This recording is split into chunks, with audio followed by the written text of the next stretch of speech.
வணக்கம் மக்களே, welcome to Narmi tax. தினம் ஒரு திருவாசகம். இன்று திருக்கோத்தும்பி சிவனோடு ஐக்கியம்.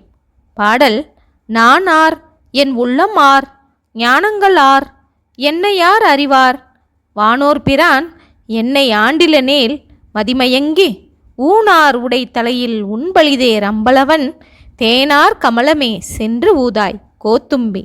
இந்த பாடலின் பொருள்: அரசவண்டே, தேவர் பெருமான் என்னை ஆண்டருளவில்லையெனில் நான் யார்?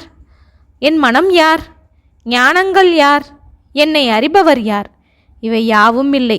ஆதலால் அறிவு மயக்கம் கொண்டு நிறைந்த உடைந்த தலைப்பாத்திரத்தில் உண்ணுதற்குரிய பிச்சையை ஏற்கின்ற பொன்னம்பலவன் தேன் பொருந்திய தாமரை மலர் போலும் திருவடியின் கண்ணே போய் ஒளித்து அதனை நுகர்வாயாக என்று பாடுகின்றார் மாணிக்க வாசகர்.